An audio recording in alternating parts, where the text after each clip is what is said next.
And now, everyone, please put your hands together and give a warm welcome to your host, TK Walker, Mobility Technician and Marketing Course Director for Sports Marketing.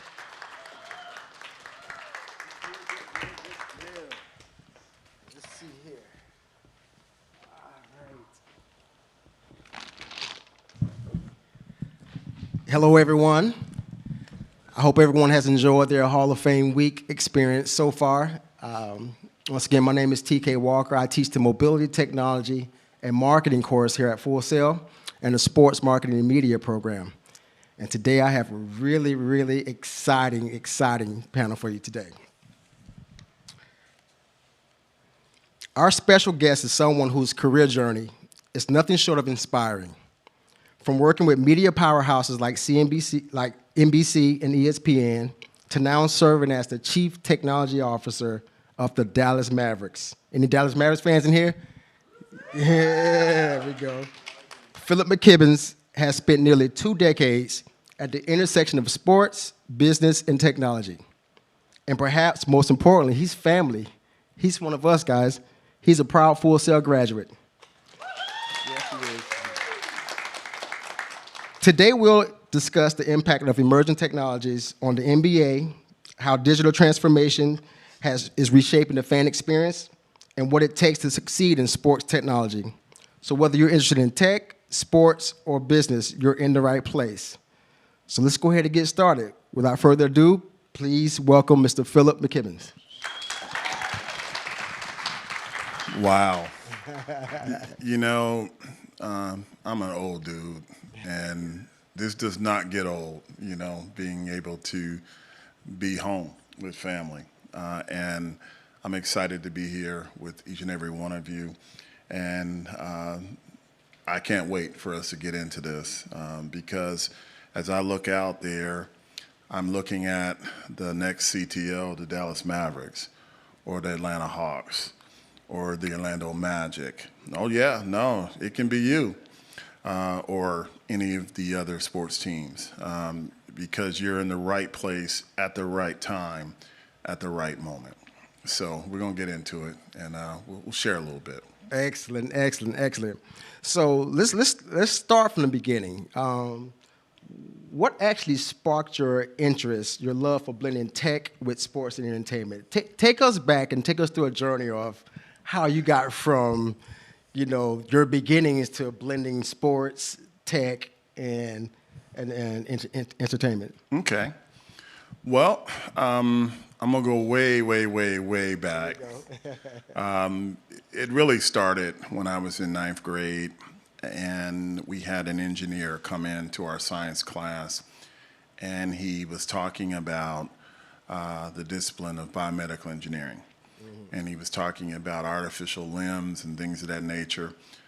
And for whatever reason, I could relate to that because I used to have this toy called G.I. Joe, and I used to have my 12-inch action figures every year. I get one a year from my parents.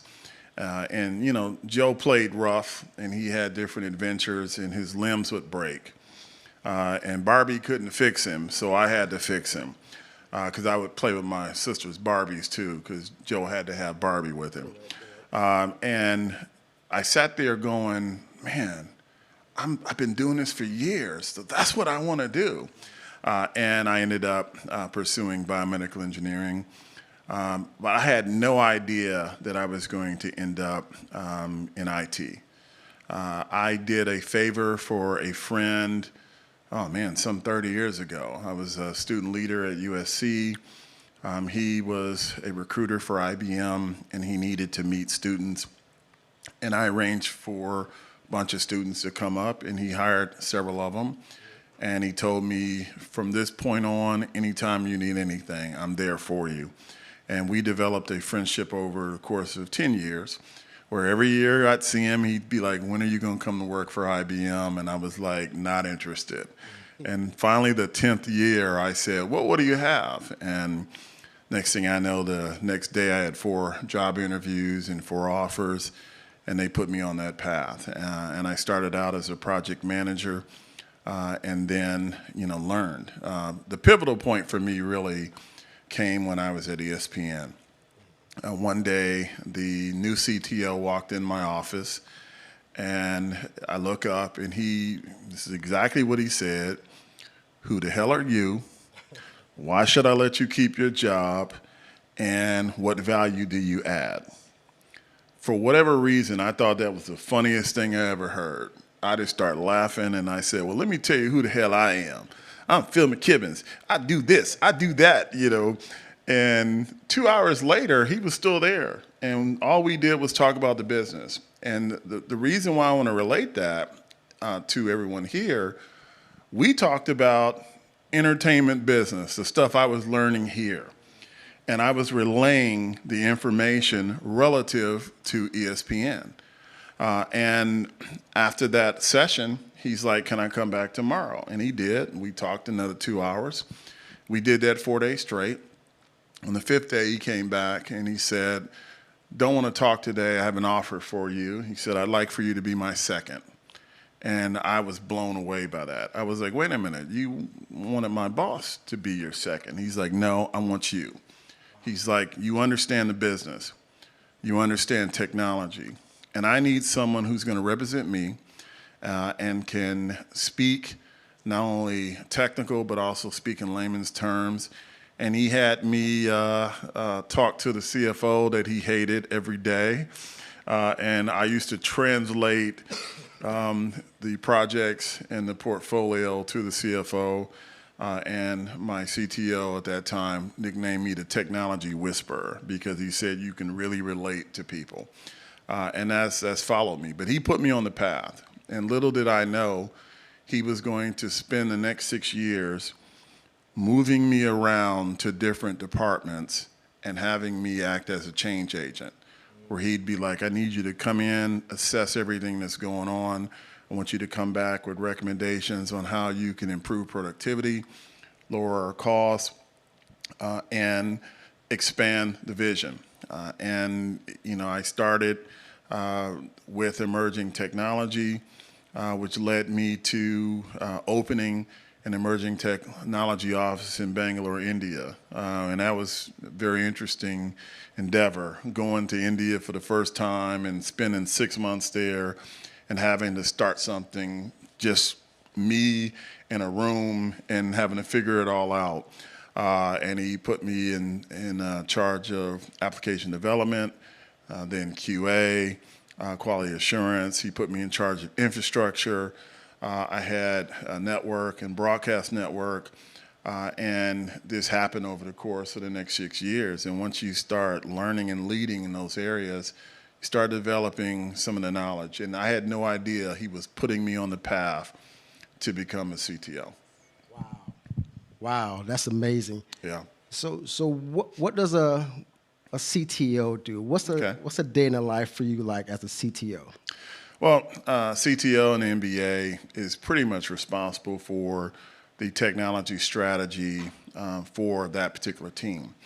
So you're involved in not only the business side of the team, you're also involved in the basketball operations. So spend a lot of time doing digital transformation, looking at how we can apply new technologies to solve problems in business. So it's very similar to the things I was doing at ESPN. It's right out the box of everything I was doing with the Dodgers. It's just on a bigger scale, and a lot more publicity and notoriety and infamy too. So, yeah, it's a challenge. I see. So the interesting part is, like I said, I teach the mobility technology course in here for sports. What are some of do you have any projects that you've worked on for the Mavericks that you're proud of that you can share with us, or maybe some behind the scenes stuff that's coming out? Wow. That is a very loaded question. Well, I can talk about some of the things that we have done and things that we're doing. When I got there, one of the first things that I faced was finding out that my predecessor spent a lot of time trying to deregulate, moving a bunch of activities into the business, which really watered down the brand. Step one for me was to come in, assess, and really listen to the business about their needs, and try to come back and find a way to use technology to benefit them. Because when you create and produce things that the business wants, you're going to be a lot more successful, and they're going to like it more. So we've done any and everything from something as well, I won't call it simple, but the first day I saw the Apple Vision Pro, I was hooked. I was like, now this is amazing.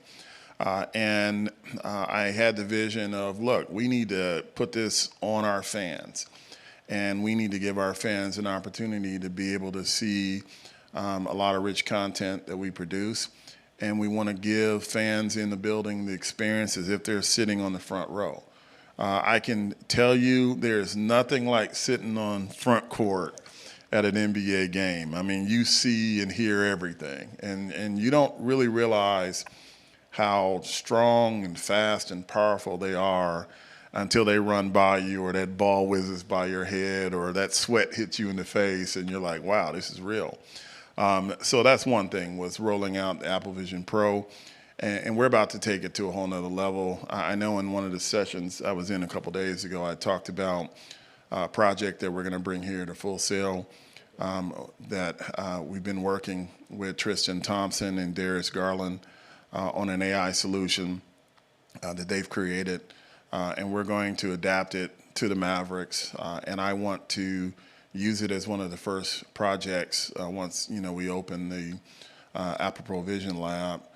We want to take that AI product, put it in the Apple Vision Pro, and it's going to blow people's minds, and I just got to get them to change some of the avatars, because they're a little too scandalous for us here in Dallas, because we're Bible Belt, but that's been a great project. Something as simple as, when I got there, I was talking to Coach Kidd, and I went up to him and I said, Coach, I've been a fan of yours for years. And he's like, stop, you're dating me, and he said, Phil, if you fix this bleep bleep, I'll be a fan of you. And the bleep bleep was anytime they would try to use a conference room, the technology was all different. Nothing was similar. They couldn't find remotes. Just starting a meeting would take 20 minutes. And we've been working the last few months to normalize every conference room in every department, and to give people opportunities to be able to connect. And one of the projects that we've done, we've partnered with Cisco, and we've rolled out one of Cisco's products where it doesn't matter what platform you're on, whether you're on Zoom or Teams or WebEx, it's Cisco One Touch. And as long as you have the ID code, you can dial into that conferencing equipment. And we're actually in the process of giving every player their own personal device, so we can stay in touch with them and communicate with them on a regular basis. It may sound like overkill for some, but these guys need support, and we're there for them. So that's just one of the many projects that we've done. Perfect. I don't want to skim over something you said. Okay. You said, because I was going to get into AI. That's right. one of the big things here that we're advocating big time at Full Sail. But you said that it was a project you was working on that you was planning on bringing it to Full Sail. Yes. I wanted to make sure all our students, alumni heard that. AI is a big thing now, as you know. Right. But at Full Sail is also a big thing in most of our courses as well. And so, could you elaborate a little bit more on the AI project and then how you plan on bringing it to Full Sail, just so our students and alumni can hear this? Okay. Well, let's start with AI. For those of you who are a little older, the AI revolution reminds me of the dot-com era. I remember the time when websites were becoming the norm. And every company, every vendor was an expert, in websites. And now you get a lot of companies that are throwing around AI as a buzzword. And I'll admit, I've been very skeptical. When companies approach me and they're like, we got this AI solution, and one of the first things I do is ask them, well, talk to me about some of the large language models. Talk to me about machine learning. Talk to me about the amount of data we're talking about. And when those companies don't pick up on those buzzwords, I usually go, okay, it's just a sales pitch, the conversation's over. So for me, there are a lot of exciting things that are happening in AI right now, but those other items are fundamental. And we have taken a slower approach at the Mavs because, let's face it, AI is, in its simplest terms, computer-generated algorithms from people. They include all the flaws that they built in. They include their biases. They include all that. And one of the things that we've tried to do with the Dallas Mavericks is be really responsible. And we've been really focused on ethics. So when we're evaluating different AI tools, one of the first things we do is start drilling down into the algorithms. And we want things that are well-rounded, that is representing all of our fans, not just one population or another. So if they pass that test, then we go further. So it's really important for me that I'll tell anybody that AI is a tool like anything else, and it needs governance, and it needs care, and it needs ethics, and it needs responsible people. Because we're trying to use it to increase, our productivity, and we want to use it to automate processes, and we want to use it to help transport data. So we're very transactional with it at this point. Now, the project that I'm planning to bring here, Tristan and Darius came up with this idea of producing this avatar that you can talk to about NBA basketball. And anything you want to know about the NBA, this avatar they call Tracy can explain it to you. And Tracy looks like Malika Andrews, and it tickles me because when I saw it, Malika was there, and I was like, dude, really? But she is very well versed on everything Cleveland Cavaliers. And when they pitched it to me, I was like, well, first thing we need to do is change this to the Dallas Mavericks. And then I said, we're going to change this to Champ, our Maverick horse, because we're Bible Belt. So I can't have, a half-naked woman explaining to children about the Cavs, and Tristan thought that was the funniest thing he ever heard. So, and then I was thinking, you dated a Kardashian, right? So, hey, it makes sense. But what we're gonna do is I'm actually working to get these guys to come here when the season's over, and we're gonna spend a couple days with the faculty and with some of the students who are gonna be participating in the activities. And we're going to have an old-fashioned JAD session, a joint application development session. And we're going to talk about the requirements for the Mavs.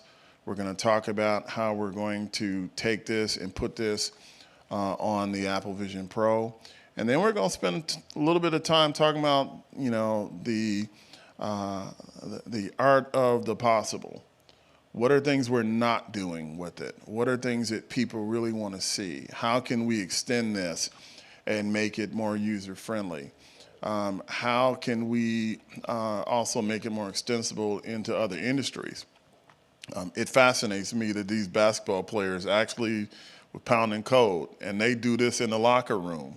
And hearing their story is fascinating, where they talk about their practicing, and then when they're back in the locker room, they're sitting talking about language models. And I'm like, wow, that is unheard of. And when I met Tristan, I just told him, I was like, brother, I cannot believe you are this astute. And he just thought that was the funniest thing ever. And, we've talked quite a bit since then. And they're excited about the possibility of some things that we can do here at Full Sail. And what's cool about it is many of you guys are going to be on the ground floor with this. This product hasn't been fully released.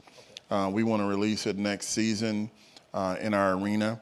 And I'm hoping that, Tracy has some wonderful things to say about Full Sail, and we'll put some ads in there as well. For sure.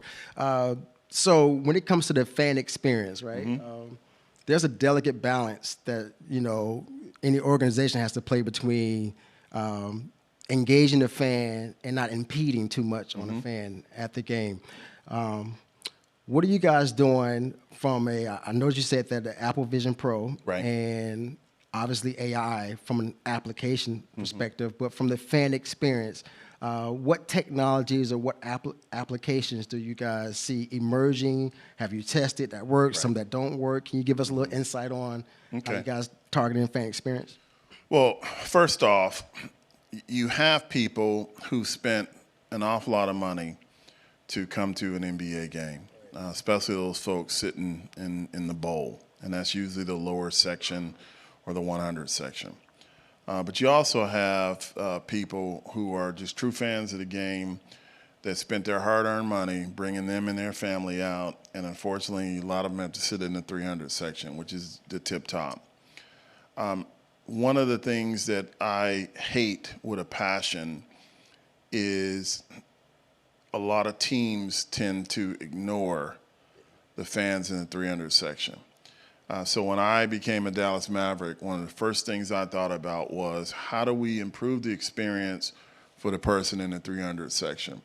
It just frustrates me that people pay all this money, they get up to go get food and beverage, and they're standing in a long line for 30, 45 minutes. Halftime is now over. They've missed a key portion of the game, and they're not getting the same experience as somebody sitting front court. So one of the things that we're working on now is we're rolling out a tool called Digital Seat, which will allow our customers to be able to scan a QR code, and they'll be able to order food, beverage, and merchandise that will be brought to them in concert style, and we want them sitting in their seat cheering for the Mavs. Now, I had a wonderful opportunity last season to meet Steve Ballmer, the owner of the Clippers, and it was an interesting experience because, I hovered and then I finally went up. And security kind of roughed me up a little bit, and I was like, no, I'm supposed to be here. I'm the CTO of the Mavs. I know George Hanna. And he was like, oh, okay, bring him on. Yeah. And George is the CTO of the Clippers. And in the 30 minutes that I talked to Mr. Ballmer, we talked about the fans, and we talked about the new Intuit Dome. And he was like, I want people coming in. I want all of their information. I want them cheering for the Clippers, and anytime they need to go to the bathroom, there's a reason why I put several hundred bathrooms in the Intuit Dome, because I want them to have only spend 5 minutes. Get in, get on, get out. And then food-wise, I want them to be able to do more touchless things where they can just walk in, grab what they want, and come back. If you ever get a chance to go to the Intuit Dome, please go check it out, whether it's for a concert or a sporting event, because you are seeing the future of arena technology there. They've done a phenomenal job of bringing some of the latest and greatest techniques. And we at the Mavs have been looking at that, and we're going to do some similar things. So that's the digital seat experience.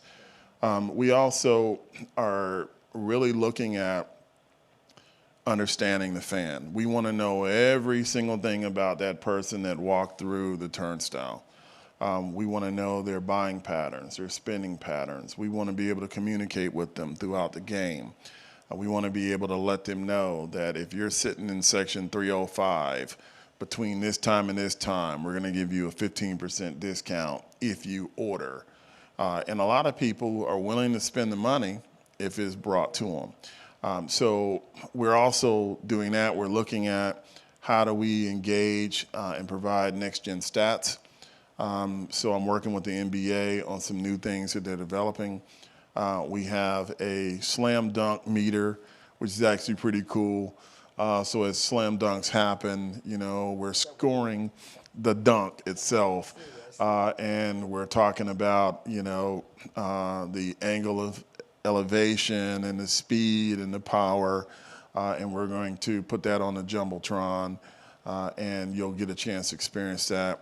We're also going to do some things in our suites where people will be able to play trivia, play different games, get next-gen stats, and see some special vignettes that we're cutting, like some of the inside things about players' workouts and who they are as people, because we want to tell the story, And the way I look at it, the day I went to the Mavericks, I saw myself sitting on the bench, and I could trace myself to being there.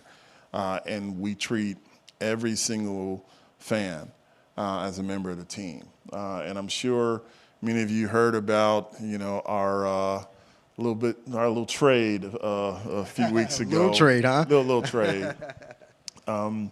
We have incredibly passionate fans. And the one thing I think we learned about that, and it's, look, the talking points are defense wins championships. We did that for defense. Okay. The bottom line is that fans love who they love, and they want to celebrate who they want to celebrate. And I think the biggest lesson that we've learned is don't ever take that fan for granted, because they're our lifeblood. And we look at them now even more so is what can we do to not only entertain you, but to give you the best product possible. And I can assure you, those of you who are Mavs fans, it's going to be okay. I was going to stay away from it, but since you brought it up. It's all right. We just got to get over these injuries. I'm going to play Sunday myself, so I'm going to be out there. And I figure I give them 2 minutes each quarter. I'll be all right. Last game, didn't you guys play with 7 people? Well, NBA league rules, you have to have 8 available in order to play the game. And if it's less than 8, you got to forfeit the game. So we started with 8. Oh, I see. And then we quickly went to 7. I think a player was walking and got hurt or something. Yeah. It happens. So anyway. Okay, very cool. You mentioned the players, which now I'm interested. So what type of technology do you guys integrate with players? And we talk about the fan experience, right? But there's other areas that you guys integrate technology. Can you talk a bit about player technology? Sure. Well, first off, the basketball side or basketball operations is separate from the business operations. Okay. And when you go from NBA team to NBA team, which is very similar, basketball has their own way of doing everything. A lot of these folks are old school, and they're not necessarily looking for a whole bunch of technology. They want to put the ball in the hoop, and that's it. Well, at the Mavericks, we use a product called Noah, where we analyze player shots. And we're able to have them during practice do their normal stuff, and then we can show them all of their shots, their shot arc. We can tell them the velocity of the ball and how it leaves their hand. We can focus on the angle that it's leaving and help optimize it and say, look, if you adjust this way, you'd be more effective, with your shots. I chuckle about it because the players have a very different opinion of this. Coaches love it. The players is like, I made it to the league shooting the way I shoot. You don't need to change the way I shoot. So that's an interesting dynamic. But we're no different than other teams. We have wearables that we'll put on where we're analyzing the movement of players. We're really focused on their hydration level.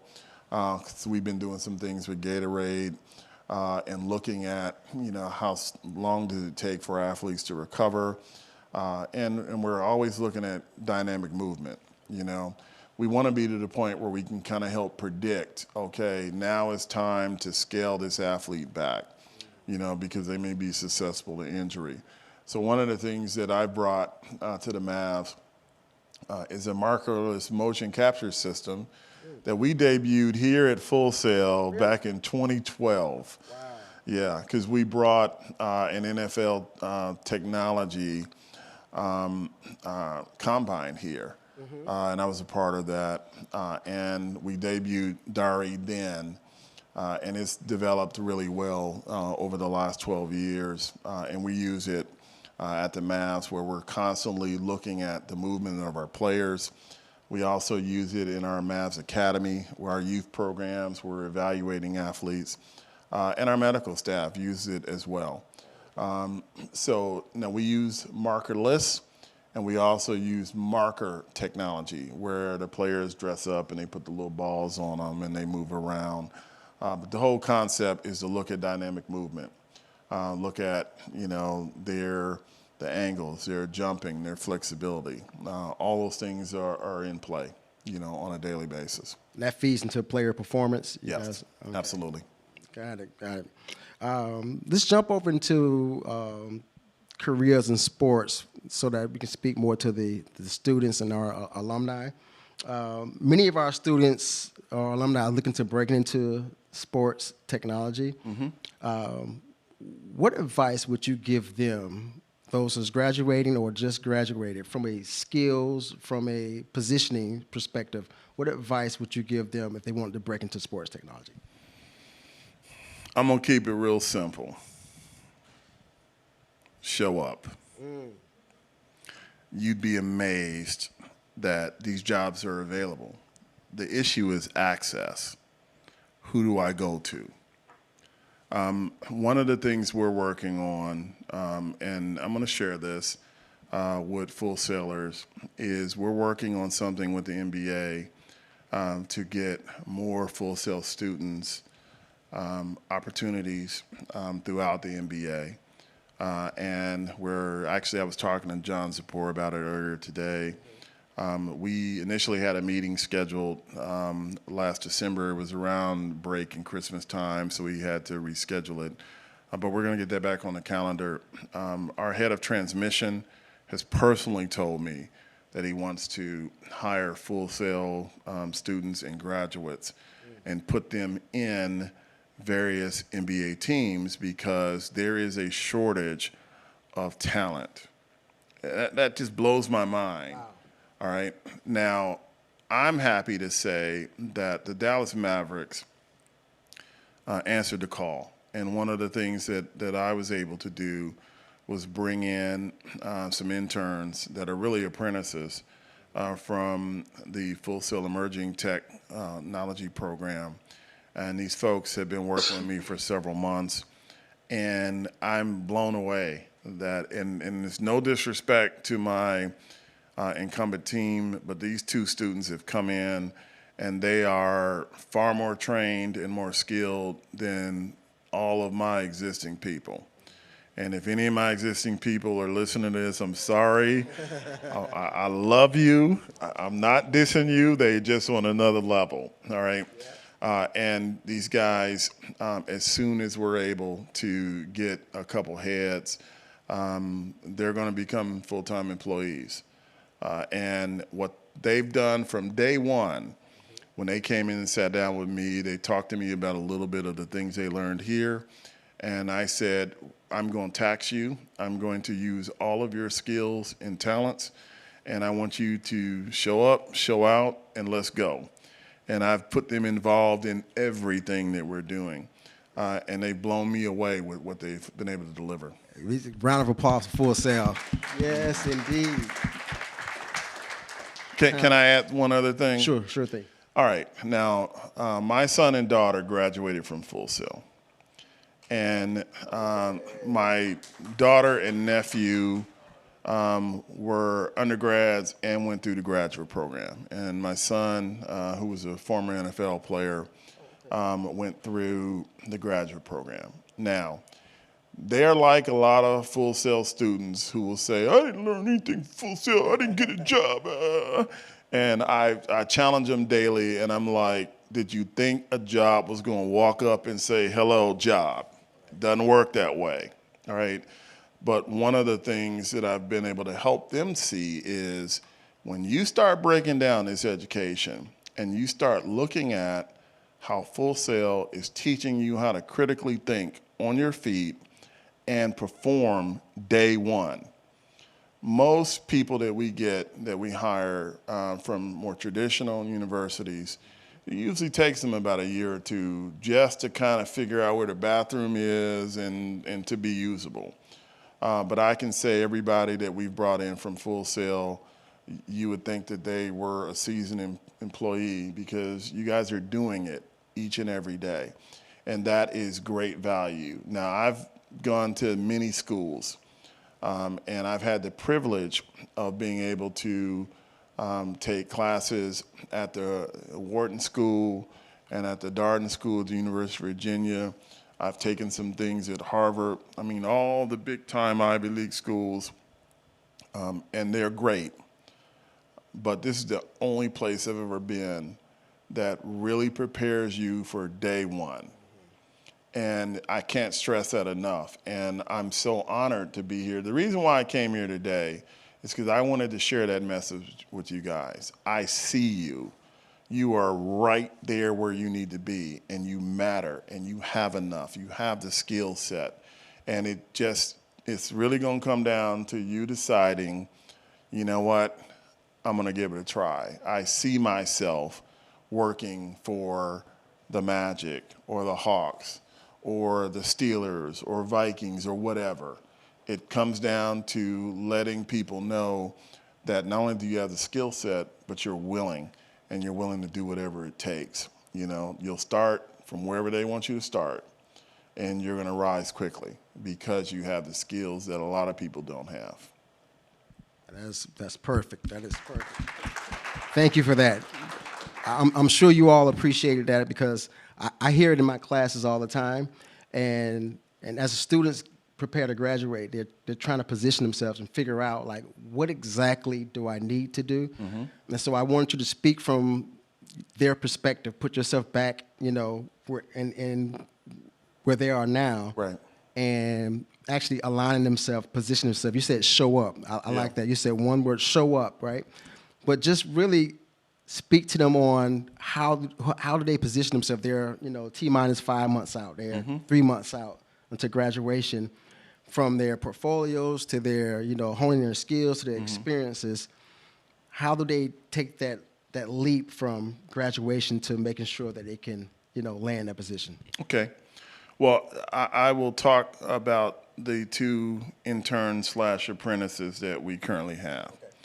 Okay. I came down here with one of my colleagues, Abe Trinidad, and we met with Christine and John, and they did a wonderful job of pre-selecting. I think it was 8 or 10 students that were going to be graduating soon. And what we did was we brought everyone in and we interviewed them. Mm-hmm. And our biggest thing was we want to make everybody feel comfortable. We're just going to keep it real, you know. And we talked to them about their careers and what they wanted to do. Now, what was interesting was the 2 people that ended up getting selected, they did not necessarily stand out.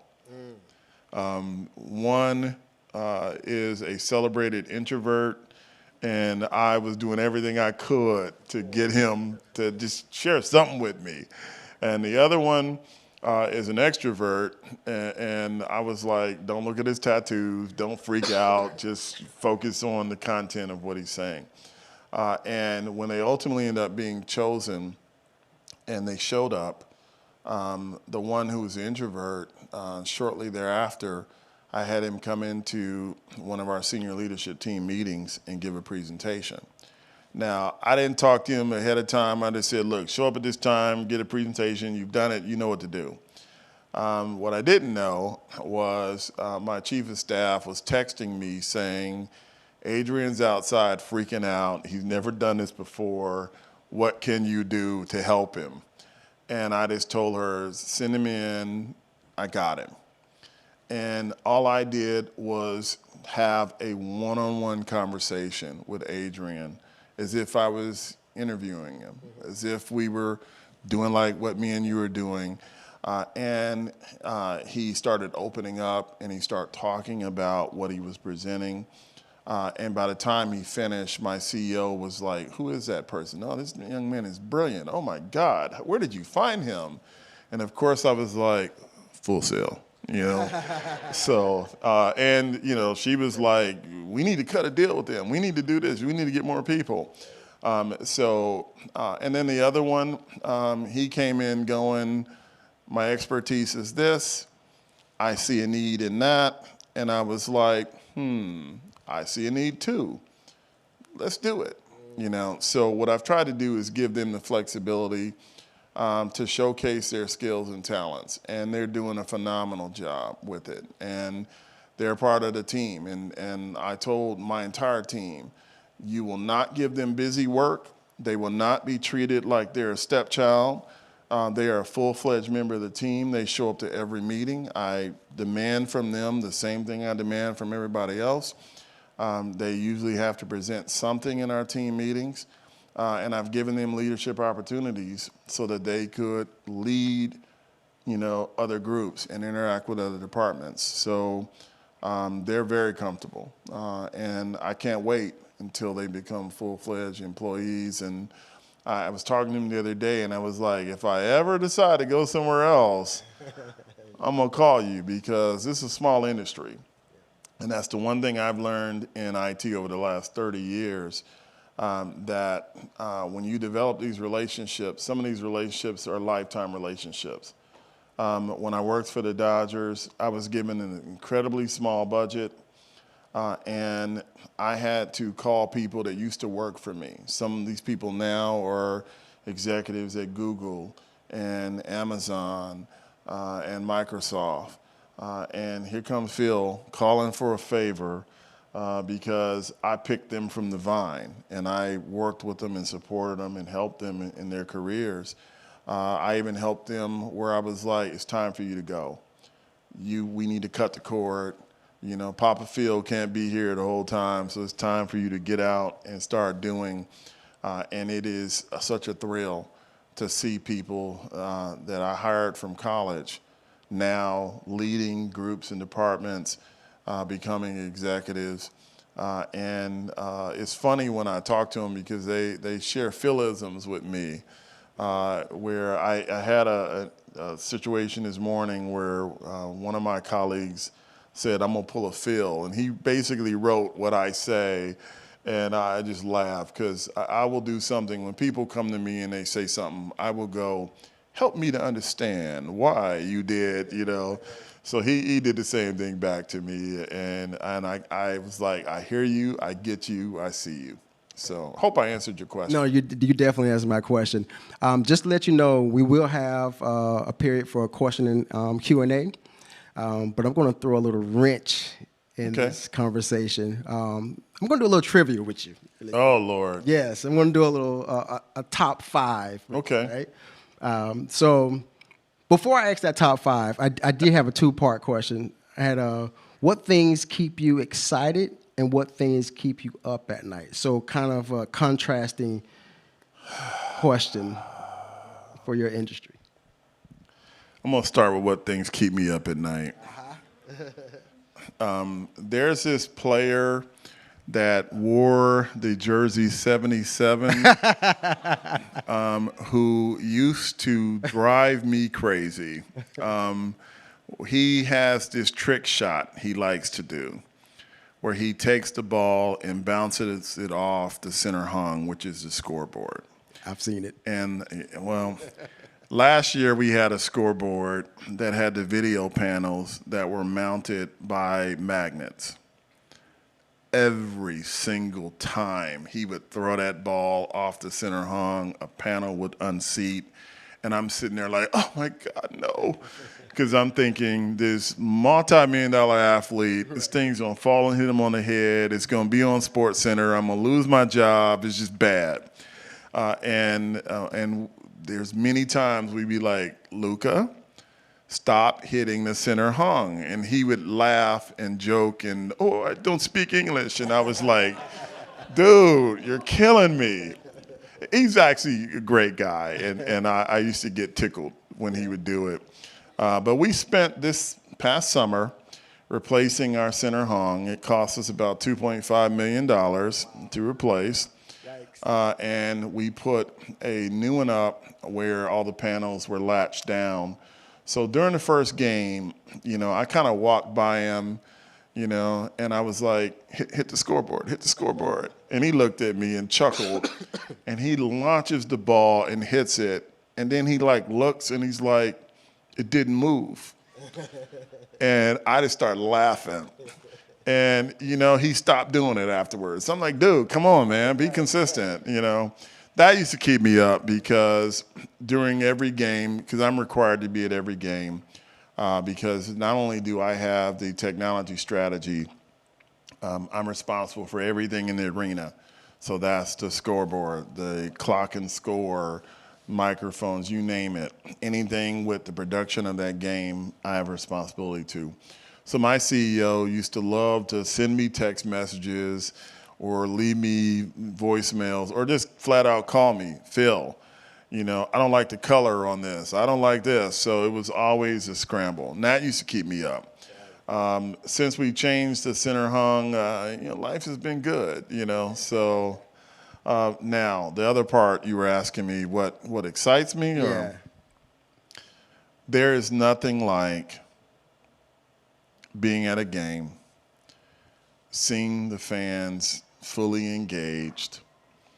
I had an opportunity to work with the CIO of the Dallas Cowboys. Okay. And he was the one who told me, hey, look, I'm a Mavs fan.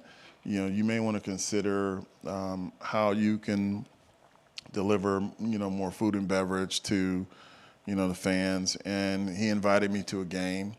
And I saw what the Cowboys were doing, and they have this service. It's called Digital Seat. And I decided, I'm like, I don't trust this. So I'm going to wait until the fourth quarter, 7 minutes left, and I'm going to place an order and see if the order gets there and is the food hot and the beverage cold. So me and my wife are watching a Cowboys game. They were getting just stomped on. And no, they were. It was so bad, we fell asleep during the game. Oh, wow. And we're laying each other, mouths open and stuff. It was a magical moment. And I kept thinking, we're going to end up on the Jumbotron.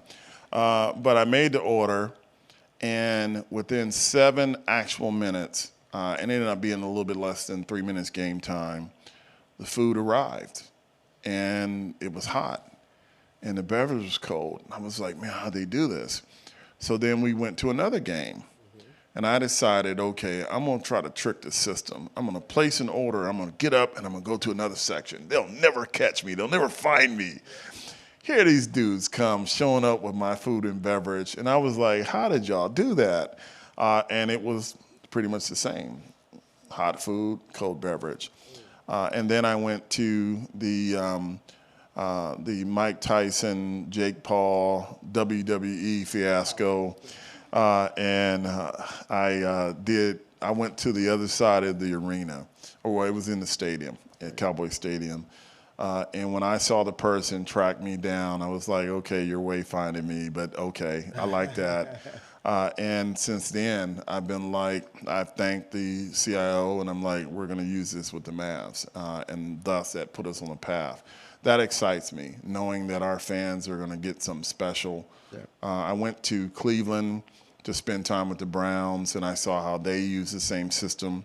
They really use it for in-game. Mm-hmm. Is anybody from Ohio? I'm from Ohio, just curious. And I went to a Browns game. They were playing the Ravens. This was mid-season. It's about 40,000 fans in an 80,000 seat stadium.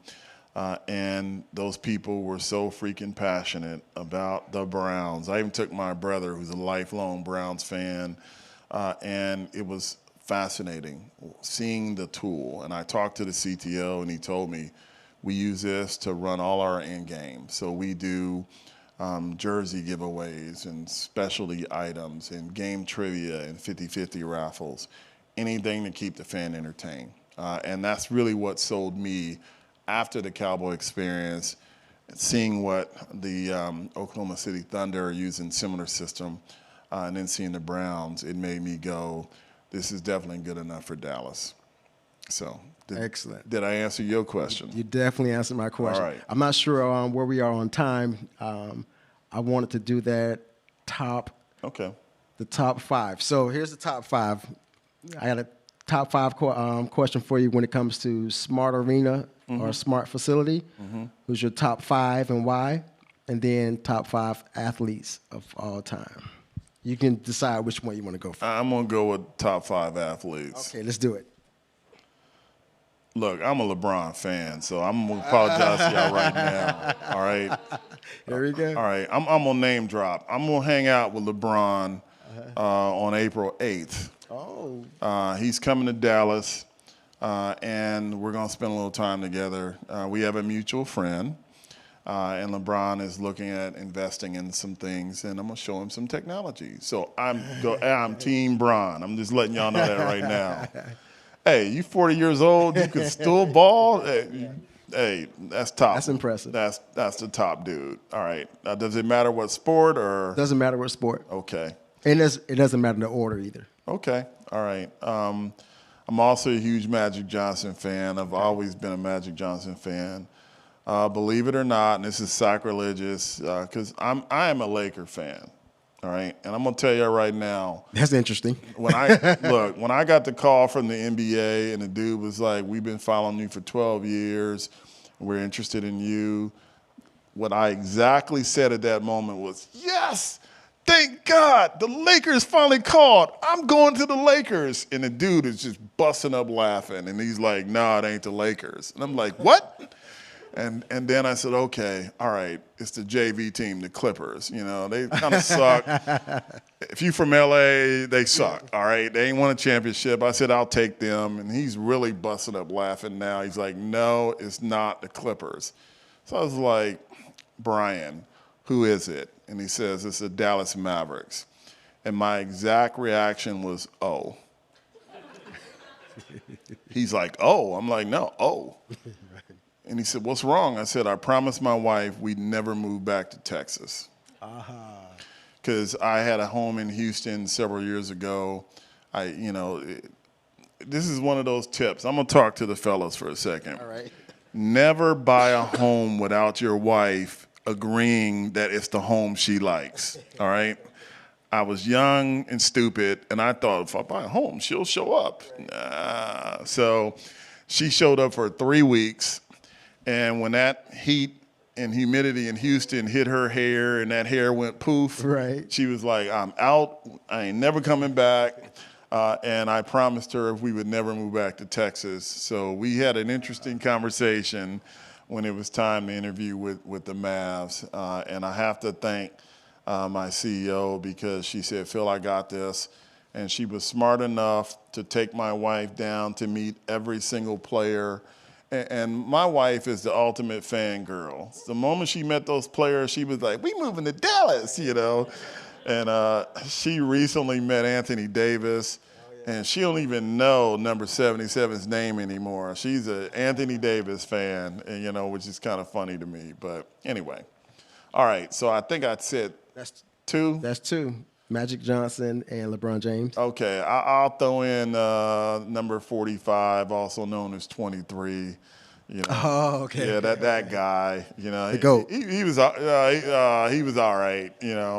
He can play a little bit. Can't hit a baseball, but he's okay.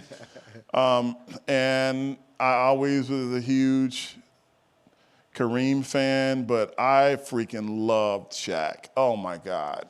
Shaq's my dude. You got a Shaq fan in there. Yeah. Shaq met my wife a year ago, and she freaking lost her mind, because she said she felt like one of those cartoon characters that becomes a chicken with the things on, because he was smiling at her, and she was like, I just felt like he could just snap a bone off and eat me, because he's so huge. Got to give it up to Kobe, of course. And then the last person, and this is the sacrilegious one, is a huge Larry Bird fan. Bird, yeah. Bird was freaking incredible. Can't jump, can't run, can ball. but could ball. He was the man, truly the man. And I learned that firsthand when I lived in Connecticut and back in '84 when the Celtics played the Lakers. And I went to a bar, and I made the mistake of thinking, and I don't want anybody to get bent out of shape, but I actually thought all black people rooted for the Lakers back then. So when I went into the bar and I jumped up because the Lakers, were playing them in the finals, and the looks on people's faces, and they was like, "You got to get out of here," because they were Celtic fans. And the Celtics got me back last season because I went to Game 5. And we lost, of course, and I caught myself leaving early to avoid the crowds, and I ran into the massive Celtic crowd, and they chased me, trying to get back to my hotel, and I was yelling to them going, "You guys won. What are you so upset about?" Right. They were like, "There he is. He's from the Mavs. Get him," So it was, Boston's a different place. I'll just say that. Yeah. Good deal. Well, I think that about wraps up our general session. We will open up for some Q&A. Okay. So you can prepare your questions. I'm not sure if, yep. All right. Yep. I know people are like looking at their rocks for a second. They're trying Yes. to figure out why I handed First these of all, rocks does out. everyone have a rock? All right. Do we have somebody who can bring some rocks to them? Yeah, let's bring some rocks. Let's make sure everyone has one. All right. Just raise your hand if you don't have a rock. Yeah. Okay. All right. Okay. All right, great. All right. Okay. Okay. All right. Okay. I want to explain why I've passed out these rocks, and that's for you. Thank you. All right. Need some more? How many more? Oh, okay. Yeah, keep your hand up if you don't have a rock. We'll make sure everyone gets one. All right. So the reason why I brought these rocks is this is a gift that I want you to hold on to. And there's a reason behind it. Now, I am a person of faith, and I'm a person that my life has changed as a result of my belief system. And I wouldn't be here today if it wasn't for my believing in something.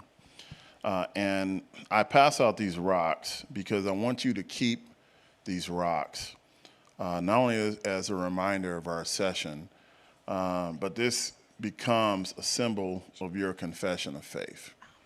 Now, imagine someone that's small and puny that ends up having to defend and lead a nation and slay a giant. And I'm talking about the story of David. That this little guy was the only one that had the faith that he could, defend Israel and be able to slay this massive being. And he did it with a rock and a slingshot. Now, this rock represents you. In your life, you're going to encounter many giants. Now, some of you are sitting there going, how do I become from sitting in that seat to being the CTO of this or the VP of that? You get there through the journey of learning how to slay giants. The giants that you have to slay are doubt, fear, self-talk, people believing that you can't do it, your circumstances, your choices, all these things you're going to face. And you have to be willing to give your all and believe in yourself and believe in something higher than yourself in order to be able to make it through. There is no difference between me and you. I sat in those same seats not that long ago. It's not like, I've been being prepared for this for X number of years. I just put in the work, and I just believed that I could do it. And every time people told me no, it became a mantra for me to do it anyway. So what I want you to do is to keep this. Also, what I want you to do is when this is over, I'm going to pass out my card. And I want you to contact me and hold on to my card. And for those of you who are willing to contact me, I'm going to send you something as a symbol to acknowledge you as the king and queen that you are, because you are more powerful than you could imagine. And you can do anything. If your desire is to become the head of a motion picture studio, what you need to do is put in the work and be around people to learn how they do it, and then you got to put in the work to be a part of the journey. The journey is just as important, and in many ways even more important than the destination, because the journey is going to build character, it's going to teach you lessons, you're going to have to learn to fail, you're going to have to learn to get up, and you're going to have to learn to keep going. So this rock is a symbol of the tool that you're going to use to slay those giants, to slay fear. And some of you who were here last year, you heard me say fear is false evidence appearing real. That stuff is in your mind is real. But you have to be able to discipline yourself to say, you know what, so what, I'm scared. I'm going to do it anyway, all right? And it's learning that as David slew Goliath, you too are going to slay all of the giants that you face. Sometimes those giants are your family members. Now, I'm not telling you to take this rock and hit your family member. Do not sue me. That's not what it's about. It's a symbol, all right? When you're about to take a test, you put this bad boy in your pocket. When you're studying, you have it with you. You use it as a symbol to remind yourself that I'm going to slay this giant, that no test is greater than me. When you're interviewing, you have this rock with you, and you go, I am enough. I'm the best candidate, whether they know it or not. And I'm going to remind myself that I have the power in me to overcome this. Yeah, look, this is a family meeting, so I'm going to keep it real. This is stuff I've given my kids. This is stuff I've given. I used to coach football from the little guys all the way up to one season being with the Minnesota Vikings. And I've had teams where we used to have a ritual where I would pass out rocks and I would talk to them about who is going to slay Goliath for me. And we usually would pick the team we weren't supposed to beat, that they had better athletes, they had a better system, there was no way we were going to do it. And we spent all week preparing and talking about the possibility of David slaying Goliath. Until this day, I've done this 5 times. And the teams that I've coached are 5-0 against teams much better because we spent the time confessing that we were enough and that we were good enough and that we were going to do whatever it took to get that victory because we believed. There's nothing more powerful than a person who believes. So when I walk in interviews now, I own that interview. I own it because it is my responsibility to turn that into a session where I get them to talk about themselves and I share with them who I am. You know, we can talk tech all day long. Most people don't hire the most technical person. They hire the person they can relate to. They hire the person that is able to connect with them. So those of you who have the rock and you get my card, shoot me a note. I'm going to send you a wonderful keepsake. I am pledging to you that I want to be a lifelong mentor for you. When you need somebody that can tell you you can do it, or you need to run something by someone, You know, I'm saying I'm willing to be that person for you. I was fortunate enough to have a couple of people in my life that did it for me, so I'm paying it forward. All right, so this is for you. Hold on to it. When I send you a particular item, I'm gonna tell you, shoot me a selfie, show me your picture, and the item I'm gonna send you, and let's go. Let's talk. All right. So does it make sense why you got to rock now? All right. Okay. Let's give a round of applause for that. Oh man. Forever grateful. This is like, this is one of those moments where, it's underappreciated or underestimated, the nuggets, the information that you're sharing, and how meaningful it is for you to come back and provide back. It felt like family. It felt like you came back, like a family reunion, and that, like, now this is our uncle. He's coming back and pouring into us. Uncle Phil. Uncle Phil. All right. When I was 60 pounds heavier, people used to be like, "It was really? Uncle Phil." Yeah. So it's all right though. So I hope that you all take heed to what he said, and I'm definitely gonna be one of the ones that reach out to you, and you'll see the selfie with this rock. All right. Right now we're gonna open up for Q&A. Nope, we're not gonna open up for Q&A. Oh, all right. man. Well, Can people at least come up on their own and okay? I encourage you, come up, talk to me, get my card. I'm interested in you. It's a joy to see folks that saw me last year. Was it better, different? What was it? Just as inspirational. Last time I went to the session because the Mavericks. Okay. This time I went there because your name was Oh man. oh, that's excellent. Wow. That's excellent.